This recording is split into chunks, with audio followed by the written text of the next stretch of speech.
Gold, trusted gold buyers. మీరు తాకట్టు పెట్టిన బంగారాన్ని విడిపించి బెనర్జీ గారి ఫైట్ ఒకటి ఉంటుంది. ఫైట్ అయిపోయినాక అయిపోయిందని చెప్పా. నేను వెళ్ళిపోయాడు. క్లైమాక్స్ అంత బాగాలేదు అని వదిలేసాడు.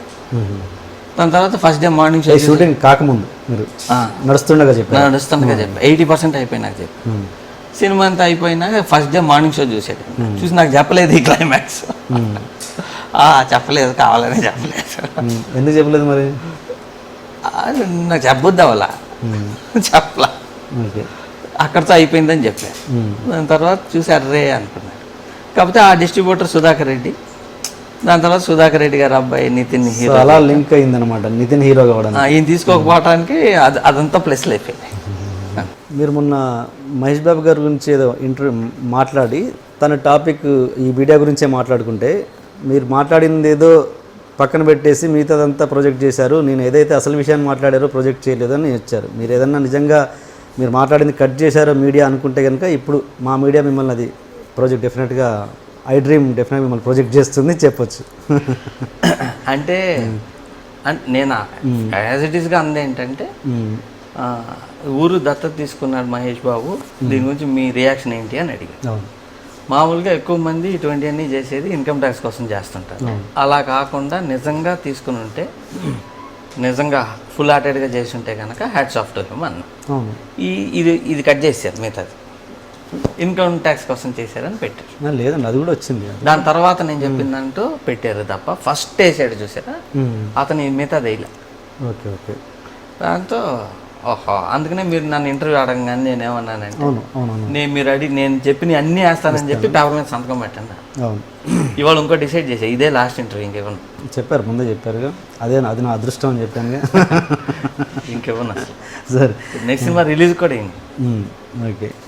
వర్మ గారి విడాకుల కేసులో మీరే మధ్యవర్తిత్వం వహించారని లేదా? రాము గారికి నేను రాము గారికి ఎవరు అవసరం లేదు, ఆయనకి ఎవరు అవసరం లేదు. One man industry Ram Gopal.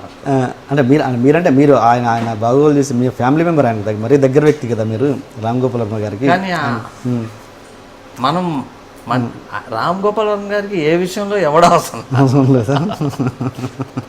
మహామేధావి కదా, మేమైతే నథింగ్. Okay okay. ఇప్పుడు మిమ్మల్ని అందరూ ఈ క్వశ్చన్ అడిగి ఉంటారు సార్. లెక్చర్ మామూలుగా మీ ప్రతి సినిమాలో లెక్చరర్ కాదు, అది నువ్వు నేను నుంచి అనుకుంటాను, సుబ్రహ్మణ్యం గారు లెక్చరర్ మీద జోకులు ఎక్కువ అయిపోయాయి. అంటే అంతకుముందు ఉన్నాయి 11 కాదు, ఈవి సత్యనారాయణ గారు ఆ సినిమాలో చేశారు. మీ సినిమా నుంచి కొంచెం ఇంకా అది మీరు సక్సెస్లో ఉన్నారు కాబట్టి అది ఇంకా ఎక్కువ హైలైట్ అయిపోయాయి అన్నది ఒకటి. అది బయట వాళ్ళు అపోదు, నాది కాదు, బయట జనాల నుంచి. అంటే ఏంటి అంటే మీరు ఎక్కువగా చదువుకోకపోవడం వల్ల గురువును అలా ఇది చేయడమా? అంటే మనం సొసైటీలో అనుకుంటాం కదా, అమ్మ నాన్న గురువు, తర్వాత గురువు అనుకుంటాం కదా. మనం అమ్మ నాన్న మీద ఎలాగో జోకులు ఏం కదా, గురువు కూడా మీద కూడా వేయొద్దు కదా. అంటే అలాంటి వాళ్ళని ఎందుకు అలా మీరు బఫూన్ లాగా చూపిస్తారు అన్నది ఒక చిన్న అపవాదు సొసైటీలో ప్రేక్షకుల నుంచి. అలా పెద్దలకి అంటే నేను లెక్చరర్ దగ్గరికి వెళ్ళలేదు కాబట్టి, కాలేజీకి వెళ్ళా కాబట్టి లెక్చరర్ వాల్యూ తెలియదు, అలా కాదు. కానండి ఇప్పుడు సొసైటీలో అన్ని రకాల వాళ్ళు ఉంటారు. మీరు గ్యారంటీ ఇస్తారా అందరు లెక్చరర్లు మంచోళ్ళే నిజాయితీ పరులే అని? ఇవ్వలేము. కొంతమంది రాంగ్ వాళ్ళు ఉంటారు కదా, నేను వాళ్ళ మీద తీసాను. ఓకే. అలా అని చెప్పేసి ఇప్పుడు మనం కూతురుతో అసభ్యంగా ప్రవర్తించే తండ్రులు కూడా ఉన్నారు సొసైటీ. అలాంటి వాళ్ళని ప్రొజెక్ట్ చేయలేం కదా మనం స్క్రీన్ మీద. ప్రొజెక్ట్ చేయాలిగా, పబ్లిక్ తెలియాలి కదా, ఇట్లా అసభ్యంగా బిహేవ్ చేసే వాళ్ళు ఉంటారు. ఇప్పుడు చేయలేదు. ఎందుకు చేయలేదంటే అలాంటి బయటికి రాకపోవడం ఉత్తమం అన్నది వాళ్ళ ఫీలింగ్. అందుకని కాదు, మనం మామూలుగా నిజాలని ఇష్టం ఉండదు. కొన్ని నిజాలు ఏమవుద్ది, నచ్చకపోతే ఇట్లా తిప్పేస్తుంటాం. అలా తప్పటం వల్ల నిజం అబద్ధం అవుతుంది, అబద్ధాలు నిజం అవ్వవు. ఓకే. మనం ఇండియన్ సొసైటీలో చాలా వరకు ఏంటంటే వాస్తవాల నుంచి ముఖం పక్కకి తిప్పేసుకుంటుంటాం, ఇలా పెట్టుకుని వెళ్ళిపోతుంటాం. కళ్ళు తెరిస్తే బెటర్ కదా, కళ్ళు తెరిచి చూడండి, జరుగుతున్నాయి, చాలా వాస్తవాలు జరుగుతున్నాయి. ఇప్పుడు నిజం, మన చిత్రం అనే సినిమా తీశారు, 16-17 ఏళ్ళకి అమ్మాయి ప్రెగ్నెంట్ అవుతుంది. ఇదేంటి ఇలా ఎందుకు తీసావు, ఇటువంటి సినిమాలు ఏంటని చాలామంది కేసులు కూడా వేస్తున్నారు. నా మీద, రామోజీరావు గారి మీద కేసులు వేస్తున్నారు. నేను కొత్తగా తీలా, సినిమా స్క్రీన్ మీద కొత్తది, కానీ చాలా వరకు ఇంతకుముందు జరిగినాయి. 16-17 ఏళ్ళకి ప్రెగ్నెంట్ అయినా 100 మంది ఉన్నారు. కాకపోతే మన పక్క తిప్పేస్తుంటాం, చూడం. స్క్రీన్ మీద పెట్టేటప్పటికి అది పెద్ద హిట్ అయిపోయింది సినిమా. చాలా వాస్తవాలు ఇట్లా రాకుండా పాత కథలే తీస్తున్నాం. కానీ అలా రావడం ఎంతవరకు కరెక్ట్ అంటారు? ఇప్పుడు నేను చెప్పిన సబ్జెక్ట్ అనుకోండి, కూతురుతో అసభ్యంగా ప్రవర్తించే తండ్రి అని చెప్పేసి మనం సినిమా తీసాం అనుకుంటాం. అంతేందుకండి, మొన్న ఈ మధ్యన ఒక కార్పొరేట్ స్కూల్లో ప్రిన్సిపాల్ గారే ఒక అమ్మాయిని వీడియోలు తీసాడు, అతను బర్తరఫ్ చేశారు, జైల్లో పెట్టారు. ఓకే, వాస్తవమే కదా. ఇట్లా జరుగుద్ది అని తెలిస్తే పేరెంట్స్ అవేర్ అవుతారు ఇలా జరుగుద్ది అని. ఓకే, అయ్యి స్కూల్కి వెళ్ళినా ఎక్కడికి వెళ్ళినా మొత్తం గుడ్డిగా మరి మీరు అన్నారు కదా తల్లి తండ్రి గురువే దైవం అని, మరి గురువే అట్లా చేసాడుగా. రేపు మేము తీసామనుకోండి ఇట్లా చేశాడని మీరు ఒప్పుకోరు, మీరే ఒప్పుకోరు. ఇప్పుడు క్రిటిసైజ్ చేసేవాళ్ళు సినిమాల్లో కాదండి, బయట సమాజంలో బోల్డ్ జరుగుతున్నాయి. అవి క్వశ్చన్ చేయండి, మాట్లాడితే సినిమా మీదకి వస్తారు అందరూ. ధైర్యం సినిమాకి సుధాకర్ రెడ్డి గారు ప్రొడ్యూసరు.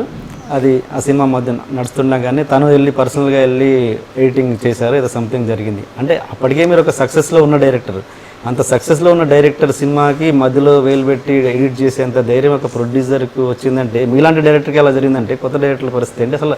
అప్పుడు జరిగింది ఏంటి అసలు? అంటే వాళ్ళు మాకు ఇలా కాదు అలా కావాలి, అలా కాదు ఇలా కావాలి అంటా ఉంటే సరే మీకు ఏం కావాలో చేసుకోండి అని చెప్పి వదిలేసేది.